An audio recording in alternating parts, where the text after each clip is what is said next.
નમસ્તે મિત્રો, આજે આપણે ધોરણ 11માં સંતુલન ચેપ્ટર ભણવાના છીએ. ઇક્વિલિબ્રિયમ, જેને આપણે સંતુલન કહીએ છીએ. પરંતુ આપણે સંતુલન ચેપ્ટર શરૂઆત કરીએ તે પહેલા એક ઉદાહરણ દ્વારા આપણે સંતુલન વિશે સમજવાનો પ્રયત્ન કરીએ. ધારો કે તમારી મમ્મીએ તમને બટાકા લાવવા જવાનું કહ્યું હોય. આપણે શાકભાજી માર્કેટમાં ગયા અને 5 કિલો બટાકા તોલવાનું વેપારીને કીધું. હવે વેપારી શું કરશે? 5 કિલોનો બાટ એક બાજુ મૂકશે માપક તોલા પર, અને બીજી બાજુ બટાકા 5 કિલો એ તોલતો જશે. હવે શું થશે? તમે કહેશો કે બંને બાજુ સમાન સ્થિતિ થઈ જાય. જો આંકડો સ્થિતિ સીધી લાઈનમાં આવી જાય તો આપણે કહી શકીએ કે બંને વચ્ચે સંતુલન સ્થપાયું છે ને આપણા 5 કિલો બટાકા તોલાઈ ગયા. તો આપણે એ જગ્યાએ આપણે શું કર્યું મિત્રો? એ જગ્યાએ આપણે સંતુલન કર્યું, ઇક્વિલિબ્રિયમ, સંતુલન. તો એવી જ રીતે આપણે બગીચાના અંદર પણ જોતા હોઈએ છીએ કે બાળકો જ્યારે રમતા હોય છે ત્યારે ચીચવો પણ મૂકેલો હોય તો ચીચવામાં બે બાળકો શું કરશે? બે બાળકો એકબીજાના સંતુલન કરવાનો પ્રયત્ન કરશે. એક ઉપર જાય ને એક નીચે જાય, બંને શું કરશે? રમતી વખતે એકબીજા સાથે એક લાઈનમાં થઈ જાય એવો પ્રયત્ન કરશે. આપણે પણ પ્રયત્ન કર્યા હશે બચપનમાં, તો આપણે એ જોઈ શકીએ છીએ કે ઇક્વિલિબ્રિયમ થાય છે.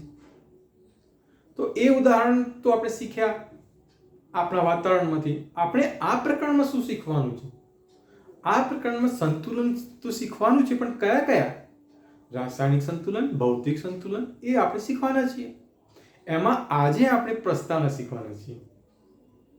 ચલો આપણે ટાઈમ વેસ્ટ કર્યા વગર પ્રસ્તાવનાની શરૂઆત કરીએ. પ્રસ્તાવના શું કહે છે આ પ્રકરણની? કહે છે કે જૈવિક પ્રણાલીઓ હોય અથવા તો પર્યાવરણીય પ્રક્રમો હોય, તો જૈવિક પ્રક્રમો અને પર્યાવરણીય પ્રક્રમોના અંદર પણ સંતુલન સ્થપાયેલું હોય છે.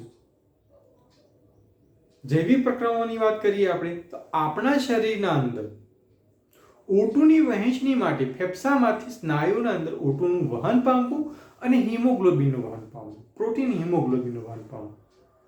આની વચ્ચે શું થાય છે? સંતુલન સ્થપાય છે. એ સંતુલન અવસ્થામાં સમાવેશ કરે છે. તેવી જ રીતે CO અને હિમોગ્લોબિન વચ્ચે પણ સંતુલન સ્થપાવવું જોઈએ. જેનાથી આપણને ખ્યાલ પડે છે કે CO શું છે? વિશાલતા દર્શાવે છે. મિત્રો આગળ વાત કરીએ તો આપણે બીજું એક પાત્ર લઈએ, બંધ પાત્ર લઈએ. બંધ પાત્રના અંદર પ્રવાહી લઈએ આપણે. હવે પ્રવાહી લઈએ છીએ તો હવે શું થશે કે આ ધારો કે આપણી આ નીચે ટબ છે અથવા તો બીકર છે અને પ્રવાહીની સપાટી, અને આ બંધ પાત્ર છે. હવે આ બંધ પાત્રના અંદર બીકરના અંદરથી પ્રવાહીના કણો શું થશે? બાષ્પીભવન પામશે. એ બાષ્પીભવન પામવાના કારણે અંદર બાષ્પના કણો, અણુઓ જે છે મુક્ત અવસ્થામાં ફરતા હશે. આ બાષ્પના અણુઓ એકબીજા સાથે અથડામણ થશે અને પ્રવાહી સ્વરૂપે નીચે આવશે. તો ક્યાં અથડાશે? આ પ્રવાહીના અણુઓ જો અથડામણ થશે ત્યારે પણ પ્રવાહીની સપાટી પણ અથડામણ થશે. તો પ્રવાહીના સપાટીના અથડામણ થવાના કારણે ત્યાં બાષ્પ દબાણ ઉત્પન્ન થશે. પ્રવાહીના બાષ્પ દબાણ ઉત્પન્ન થવાના કારણે બંને વચ્ચે સંતુલન સ્થિતિ સ્થપાવવાનું શરૂઆત થઈ જશે. પ્રવાહીના અણુઓ અને બાષ્પના અણુઓ બંને વચ્ચે સંતુલન સ્થિતિ સ્થપાશે. બાષ્પ દબાણ ઉત્પન્ન થવાના કારણે તેમની સંખ્યાઓ પણ શું થશે? સમાન દર્શાવશે. પરંતુ મિત્રો આ સંતુલન સ્થિર હોતું નથી. આપણે જોઈ શકીએ છીએ કે સીમા પર ઘણી બધી પ્રવૃત્તિ થાય છે.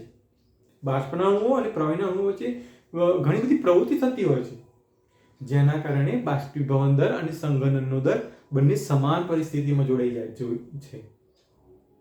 હવે આપણે જોઈએ કે જો આ H2O જે પાણી જે છે, પાણી લિક્વિડ ફોર્મમાં છે અને H2O વેપરાઇઝેશન ફોર્મમાં છે.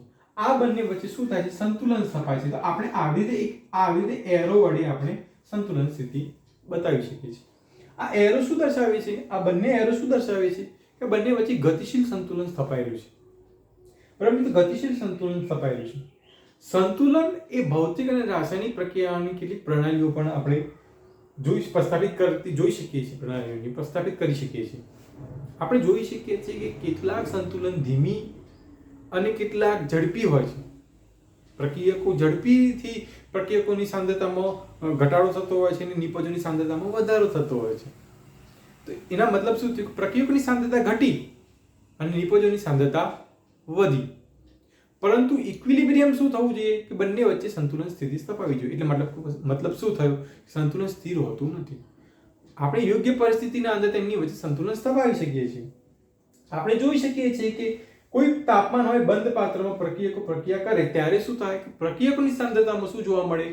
ઘટાડો જોવા મળે. અને નિપજોની સાંદ્રતામાં શું જોવા મળે? વધારો જોવા મળે. તો મિત્રો, આપણે આજે આગળની જે પ્રસ્તાવના જોવાના છે એ બીજા લેક્ચરમાં જોઈશું. આજે આપણે આટલી જ પ્રસ્તાવના જોવાના છે. તો જોઈએ મિત્રો, આ શું કહે છે? જો જૈવિક અને પર્યાવરણીય પ્રકરણો કે જેના અંદર આપણે સંતુલન જોઈએ છીએ, O2 ની વહેંચણીના અંદર આપણે સંતુલન જોયું, CO2 ની વિશાળતા જોયું, બંધ પાત્રમાં પ્રવાહીનું બાષ્પીભવન જોયું, બાષ્પના અણુઓ અને પ્રવાહીના અણુઓ વચ્ચે પ્રવાહી પરનું અથડામણ જોયું. પછી શું જોયું? આપણે બાષ્પ દબાણ ઉદ્ભવ્યું, જેના કારણે સંતુલન સ્થિતિ સ્થપાઈ, સંખ્યા પણ સમાન થઈ, સીમા પર ઘણી બધી પ્રવૃત્તિઓ પણ થઈ. સંતુલન જે હતું એ સંતુલન ભૌતિક અને રાસાયણિક પ્રક્રિયા માટે પણ આપણે પ્રસ્થાપિત કરી જોયું, જેમાં ઝડપી પ્રક્રિયા થઈ અને ધીમી પ્રક્રિયા પણ થતી હોય છે, એ આપણે જોયું. પણ અને કોઈ તાપમાને આપણે બંધ પાત્રમાં પ્રક્રિયકો પ્રક્રિયા કરે ત્યારે પ્રક્રિયકોની જે છે સાંદ્રતામાં ઘટાડો જોવા મળે છે અને નિપજોની સાંદ્રતામાં શું જોવા મળે છે? વધારો જોવા મળે છે. તો મિત્રો, આજે આપણે આટલું જોઈશું. આગળના લેક્ચરમાં આપણે આગળની પ્રસ્તાવના જોઈશું. નમસ્તે મિત્રો.